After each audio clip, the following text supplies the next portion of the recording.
Revenge with Karen. "You're too quiet to be dangerous," he said once, smirking over his lukewarm coffee like he was handing me a compliment. That was the moment I knew I'd survived this place longer than him. Quiet? Maybe. But I'd spent 5 years documenting every inspection, every policy waiver, every conveniently forgotten safety review like my job depended on it. Because it did. In compliance, silence isn't submission, it's ammunition. And eventually, someone always pulls the trigger. Our office looked like progress on paper: exposed brick walls, standing desks, collaboration pods no one used. But under the brushed aluminum and mission statements was chaos in a pencil skirt. Most of the execs treated my department like we were optional, like compliance was something they had to pretend to care about for the quarterly audit, then toss back in a drawer until the next one. Wanted software deals with municipal contracts, state transportation systems, even federal logistics pipelines. But they didn't want the boring part, the rules that came with it. That's where I came in. A nobody in flats who could quote state code like scripture and catch a falsified signature at 20 paces. Legal respected me, barely. The finance team tolerated me. HR didn't know I existed unless something exploded. But the C-suite saw me as wallpaper. Necessary, silent, replaceable. But here's the funny part. You know who actually keeps the company from collapsing under a $12M fine because some overpaid exec forgot to run a background check on a subcontractor hauling hazardous materials through 5 states? Not the flashy VP of product. Not the guy who brings vibes and kombucha on tap. It's the woman in the back corner with a spreadsheet, a red flag list, and insomnia. It was me. Every week I submitted quiet reminders. Your reporting timeline is off by 3 days. Your inspection form's missing a third-party sign-off. Your one-click safety checklist is neither safe nor complete. And every week, the responses got shorter, snarkier, and eventually non-existent. By the way, if you're the kind of person who thinks people like me don't have stories worth hearing, well, buckle up. And if you're still listening at this point, me a solid and hit that subscribe button. A like wouldn't hurt either. Seriously, 95% of folks never subscribe, and it means a hell of a lot to our team. Keeps us fueled with caffeine and spite. Mostly spite. Anyway, back to the decay.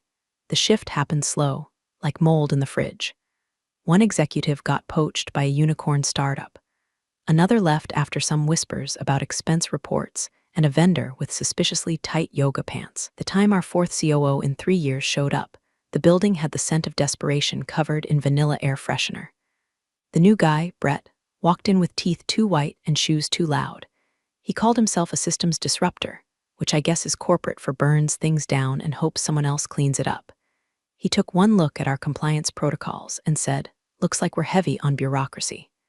That's gonna change. That Monday, canceled our quarterly internal audit drills. By Wednesday, he slashed our budget. By Friday, he removed the compliance training from onboarding. "We'll bake it into culture," he said with a wink. I laughed out loud. He didn't notice. Still, I did what I always do, documented.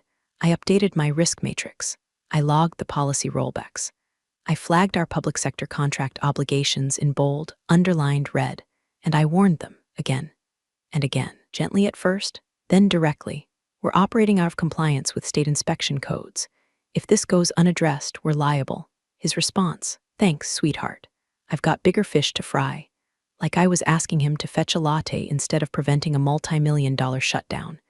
The thing is, I didn't yell. I didn't storm out. I didn't play the victim. That's not how you survive in places like this. I just smiled, copied legal, quietly started backing up every internal memo, inspection log, and deleted Slack message into an encrypted folder with today's date stamped in the file name. I wasn't preparing for war. I was preserving the truth, just in case anyone ever needed it. Brett Danner rolled in like a game show host trying to sell you the future of logistics. All teeth, no substance. His first day, he strutted into the Monday all-hands with a Bluetooth headset and said, "Not a compliance shop. We're a growth machine." The interns clapped. The senior engineers blinked. I marked the day with a sticky note that just said, "And so begins the downfall." By Friday, he'd renamed 3 departments, cut the compliance training line item from HR's onboarding budget, and sent out a company-wide Slack message that read, and I quote, "Too much red tape strangles innovation. Let's get scrappy." scrappy, apparently, and skipping third-party inspections on data transport hardware being installed at 3 government-adjacent facilities. I flagged it, twice. Once to the CIO, once to legal. Their response: a tight-lipped emoji reaction and a CC to Brett. Next week, my training modules vanished from the LMS. Just gone. A year's worth of documentation, learning checks, policy breakdowns, case studies, deleted. When I asked HR what happened, they shrugged. Brett said you'd be creating something more modern soon. I hadn't been told. I hadn't agreed. And no one seemed to care. I walked into his glass-walled office and asked for 10 minutes. He gave me 3.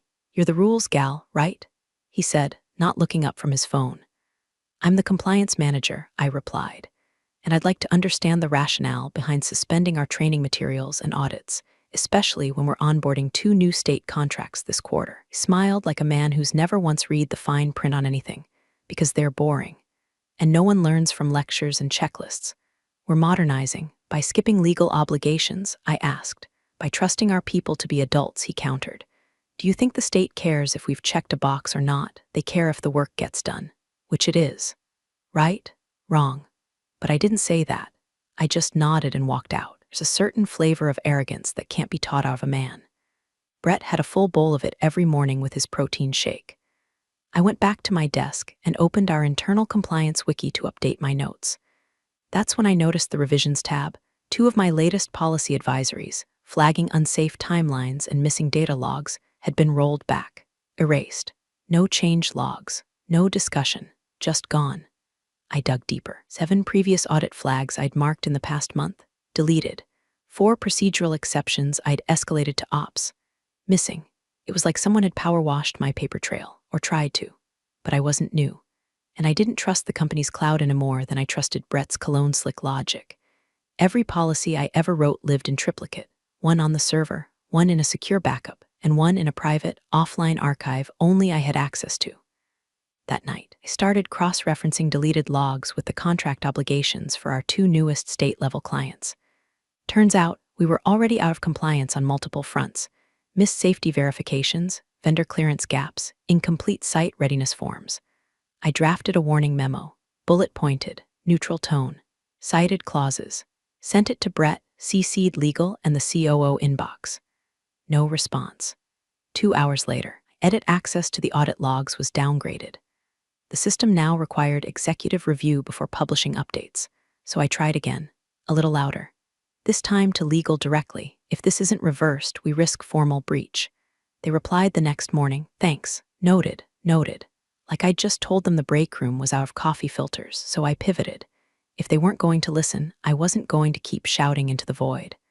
I wasn't fired yet. That meant I still had access. So I spent every evening for the next week, reviewing every inspection report tied to our government work, looking for holes, and documenting everything. You ever feel like the building is on fire, and you're the only one smelling smoke? That's what it's like working compliance under a COO who thinks regulations are optional. Only I wasn't alone. Not entirely. An old colleague from a prior job pinged me on LinkedIn, recently joined the state regulatory board's internal modernization task force and needed volunteers who understood logistics infrastructure. You know this stuff better than anyone, she wrote. I stared at the message for a long time.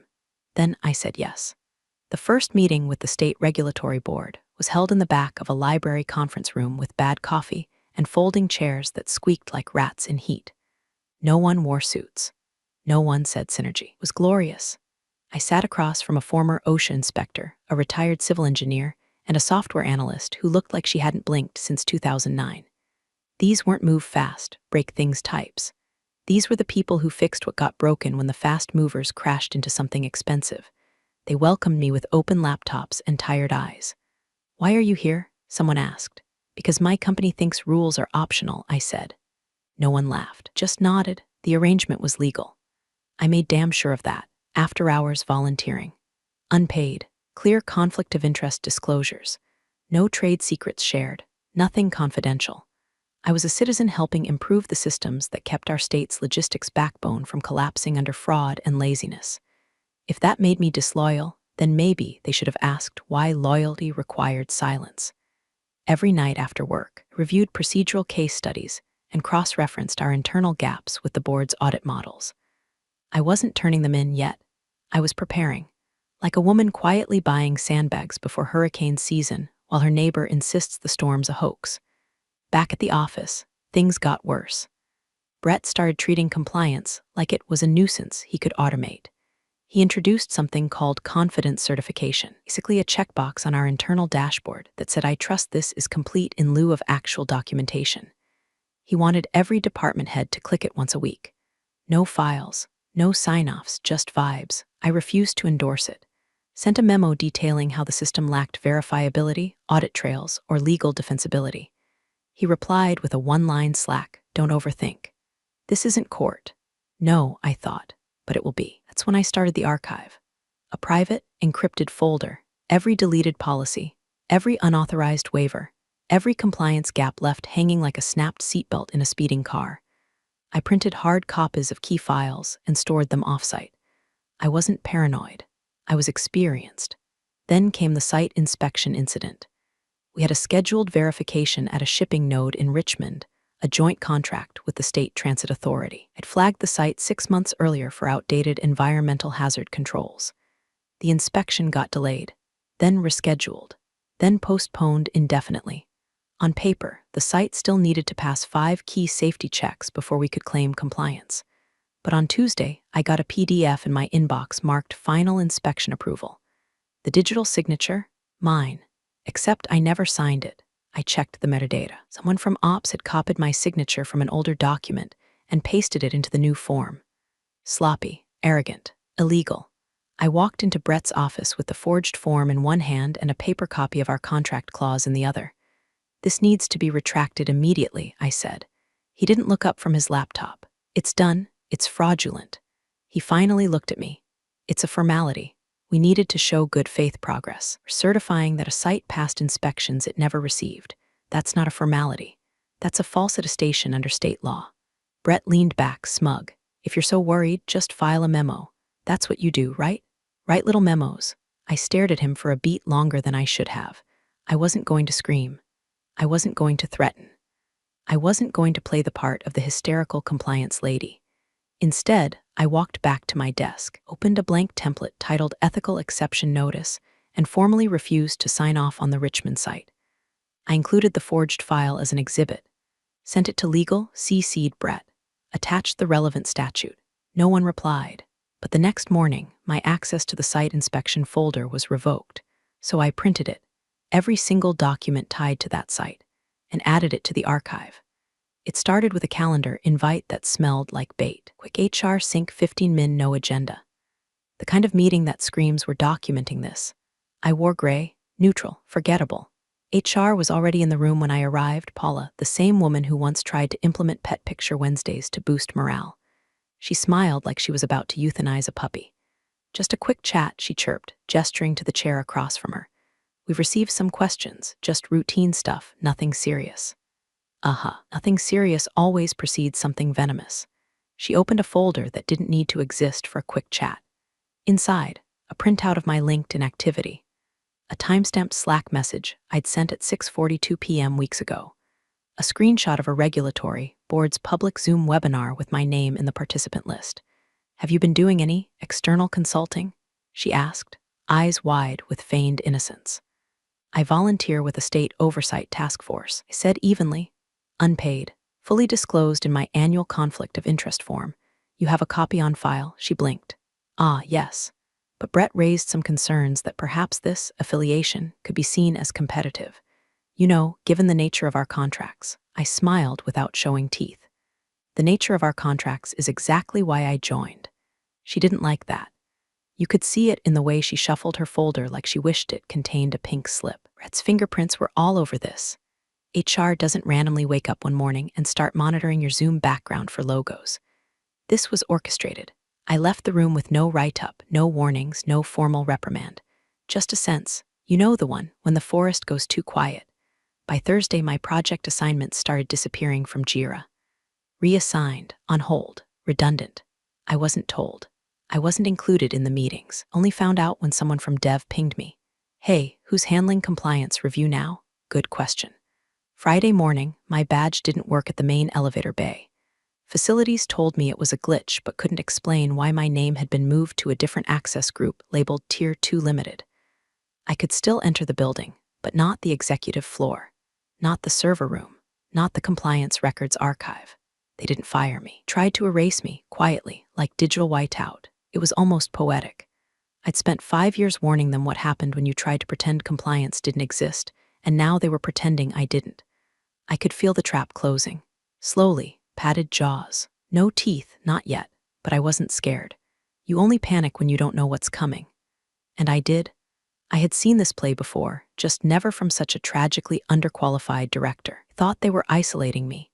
What they didn't realize is that I'd already shifted my energy elsewhere. Every evening, I continued meeting with the state task force, reviewing training protocols, providing anonymized case data, helping refine their auditing algorithm to better flag inconsistencies, like forged digital signatures and missing inspection logs. The very gaps Brett was now mass-producing in our infrastructure. I asked the task force if they ever did spot checks on mid-level software logistics firms with public contracts. The chair smiled. We do now. I never said my company's name. I didn't need to. That weekend, I found another altered form submitted under my credentials, this time tied to a new federal vendor. I saved it, archived it, backed it up twice. Then I forwarded a new memo to Brett's inbox. No CCs, no dramatics. Subject: final clarification on unauthorized use of credentials Richmond, Dallas, and Owens projects. Attached, all the documents he thought had been erased. No reply, of course not, but the silence felt different this time. Not dismissive, defensive. They knew I was still in the building, and they hated it. The calendar invite came in at 3:06 p.m. on a Friday. Subject: alignment touchpoint compliance discussion. No body text, just the meeting link. Host: Brett Danner. Co-host: Paula from HR. Duration: 50 minutes. The corporate equivalent of a bullet with your name on it. I knew what this was. You don't get pulled into a last-minute Zoom titled alignment after a month of being slowly pushed out of your own job unless they're about to professionally erase you. So I dressed for it. Clean button down, no makeup, hair tied back. Expression locked somewhere between bored and bulletproof. I clicked the link 1 minute early. Brett was already there, lounging like a frat boy pretending to be a man. Paula had her "this is hard for us to face" on, though she hadn't looked directly at me in weeks. He didn't waste time. We've completed a thorough internal review, Brett began, sliding into his best corporate executioner tone. And unfortunately, we've identified a serious conflict of interest regarding your extracurricular consulting work. Used the word extracurricular like he caught me doing jazzercise for a rival firm. I said nothing. Given the sensitive nature of our contracts, he continued, and your recent pattern of disengagement, we've decided to terminate your employment effective immediately. Paula jumped in then, bless her HR script. We appreciate your contributions. Your severance and COBRA information will be sent via DocuSign. Please return any company assets by. Muted her, not out of rage, not out of protest, just because I didn't need to hear the rest. Instead, I opened my second monitor, navigated to a folder I'd labeled break glass, dragged a file into a draft email. 2. Redacted at State Board Gov subject. Immediate review pattern of misrepresentation and falsified inspection records. Confidential attachments. 14 PDFs. 6 audio files. 1 spreadsheet. Body. Per prior conversations. Formal documentation attached. Termination occurred at 3:09 p.m. today. I trust you'll find the timeline instructive. I hovered over send, looked back at Brett. He was waiting for me to beg or explain or melt down. That's what men like him always expect, either apology or hysterics. Something they can control. Instead, I smiled. A small, symmetrical thing. And I said, "Thank you for your clarity." He blinked. I hit send. Then I clicked leave meeting, closed my laptop, unplugged the charger, stood up, cracked my back, and walked to the fridge to pour myself a Diet Coke like I had just finished a particularly satisfying yoga class. Outside, it was starting to rain, the soft kind, cleansing. I sat by the window and watched the first drops hit the pavement while my inbox slowly locked itself, remote wiped by IT. I didn't care. Everything that mattered had already been copied, triple backed up, hand-labeled, delivered. They thought this was the end of the story, but they'd just hit print on the first page of the audit. Monday was coming, and with it, every ghost they'd tried to delete. By Saturday morning, the corporate obituary had already made its rounds. She got canned for moonlighting, one Slack message read. Brett caught her consulting for a competitor, another claimed. The spin moved fast, faster than truth ever could. I wasn't surprised. That's what companies do. Control the story before the facts catch up. They wanted it simple, clean, a disloyal employee, a justified termination. No further questions, no internal review. But beneath the click-clack of corporate gossip, a quieter current was shifting. Legal didn't issue a statement. HR didn't post the usual "we wish her the best goodbye" message. No cake. No email thread full of heart emojis and fake nostalgia. Just a void where I used to be. They didn't want attention. They wanted distance. Which meant, deep down, they already knew. By noon, my work laptop was bricked, wiped remotely. Screen went black mid-scroll while I was double-checking my personal Google Drive to ensure all critical files had synced. I smiled. They were too late. Every file worth saving was already duplicated. Not just stored, but indexed. Labeled by contract number, inspection site, statute reference.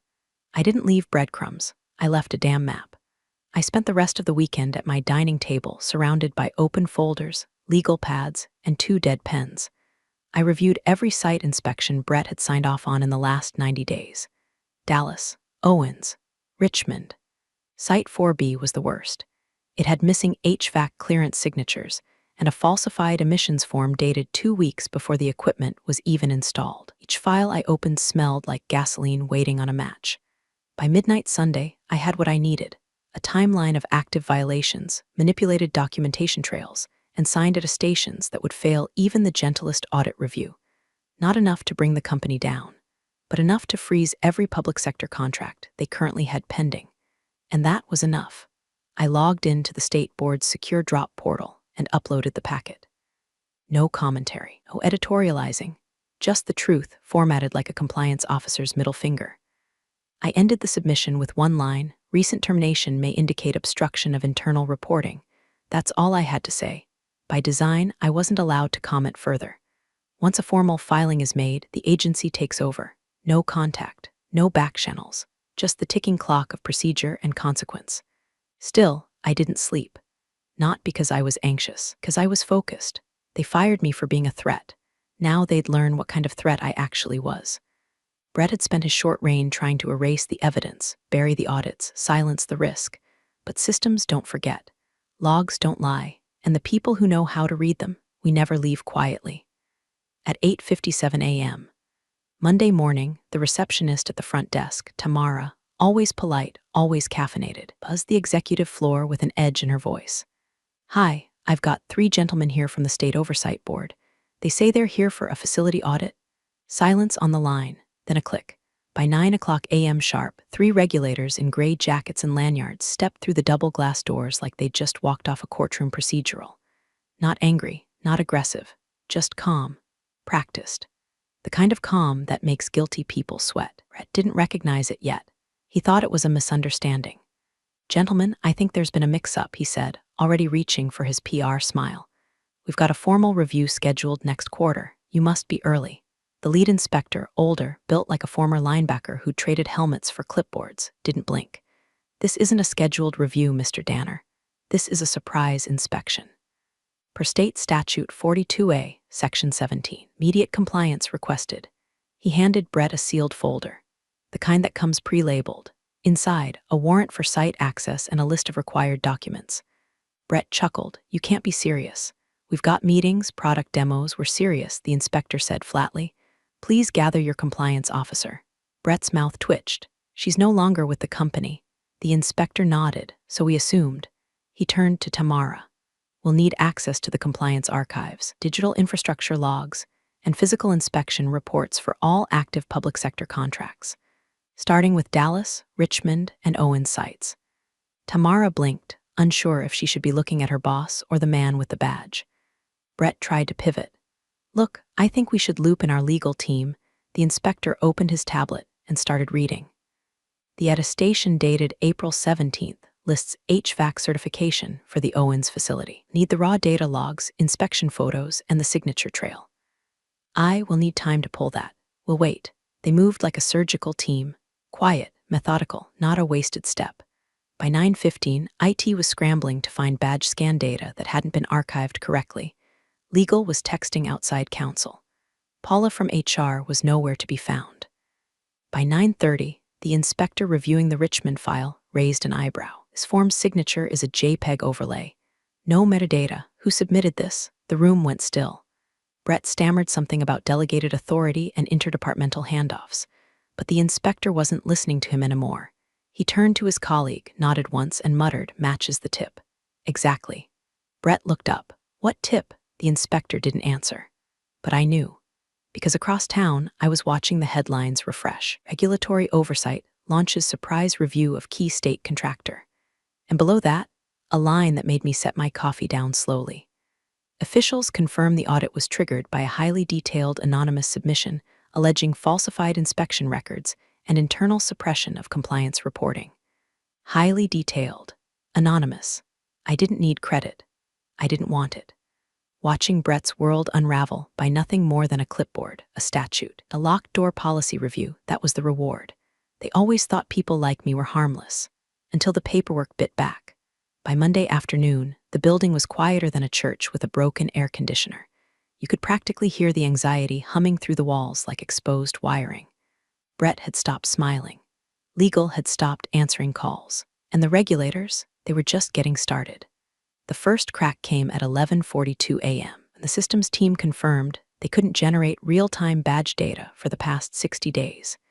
Every request for access logs resulted in a spinning wheel, a timeout error, or a report with empty fields that read null/null/null.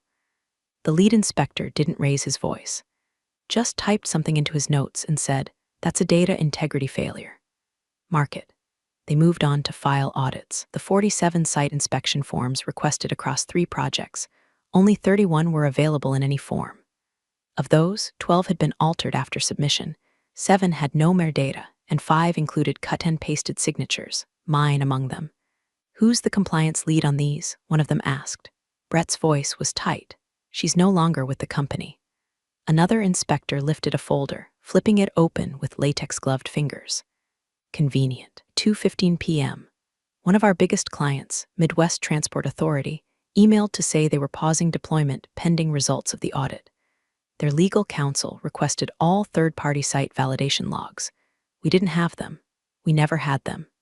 Brett had been signing off on faith, then deleting anything that contradicted his progress narrative. The dominoes were falling fast now. 2 more public sector contracts suspended communications. One private client quietly revoked a letter of intent. Procurement requests went unanswered. The Slack channels that used to buzz with "Let's circle back and we got this" were now ghost towns. Everyone was waiting, watching, praying they weren't holding the bag when the music stopped. And me? I was sitting at a quiet coffee shop 2 cities over, wearing jeans, sipping green tea, nodding politely as a woman from the Federal Logistics Integrity Office asked if I'd be willing to relocate for a permanent role. "Your background's exactly what we need," she said. "Someone who knows the pressure points inside out." I smiled. "I know where the cracks are, and who dances on top of them." We shook hands. Back at HQ, the walls kept crumbling. The real twist came via text message. 2:38 p.m. from Nicole H. HR associate. "Hey, don't know me, but I saw what's happening. I just want you to know, Brett told us to start cleaning the audit folders 2 weeks ago. He said it was routine, but he specifically said, delete anything that looks unfinished or redundant, especially old compliance stuff. I documented it, thought you should know." I sat back, letting that settle like whiskey in the ribs. It wasn't just negligence. It was obstruction. Intentional, directed, documented. That one message changed the shape of the investigation. What started as a routine audit had just stepped over into legal escalation. Destruction of records, malicious compliance breaches, breach of fiduciary duty tied to federal funds. I didn't reply. I didn't need to. The state board already had what they needed. Nicole had just unknowingly handed them the accelerant. Brett built a castle out of cut corners and charm. And now, the whole thing was catching fire. Emergency board meeting was called for 5:00 p.m., that twilight hour when the building should have been winding down, not bracing for collapse. Executives shuffled in with ashen faces and clammy brows, clutching tablets they'd barely had time to skim. Someone tried to order catering. No one touched it. The state oversight team arrived early. They didn't sit. They stood behind the projector screen like federal executioners, waiting for a name to read out loud. Lead inspector, the linebacker in a blazer, didn't waste time. "This won't take long," he said, voice calm but final. "Your firm is in breach of multiple state and federal compliance codes." No one breathed. He clicked through a presentation that felt less like a slideshow and more like a prosecution exhibit. "Falsified inspection logs," he began. As a copy of the Richmond site file appeared on screen, my signature, digitally pasted and timestamped after I'd already refused to sign. 6 counts. Click. Missing environmental clearance forms at the Owens Distribution Center. A scanned PDF came into view, unsigned, undated, backdated. Click. Unverifiable access logs for facility site 4B. Absence of digital signature trail. Badge data corrupted or deleted. Click. Then came the dagger.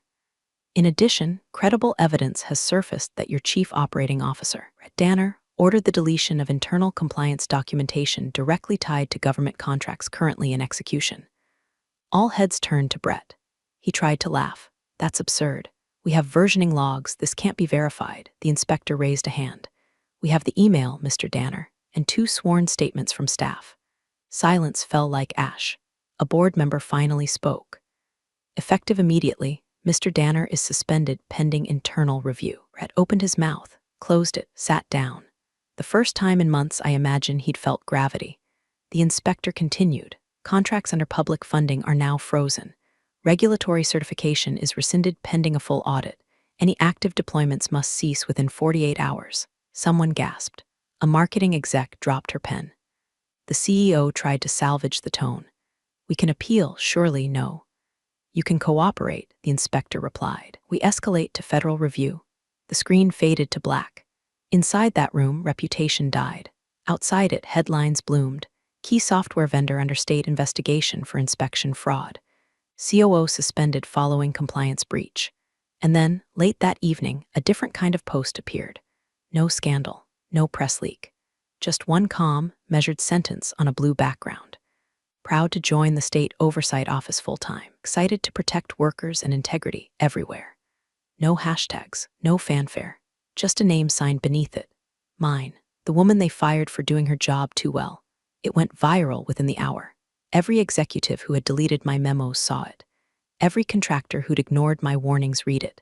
And somewhere in a dim office full of chaos and denial, Brett Danner finally realized he hadn't just fired a compliance officer. He triggered an audit with a pulse.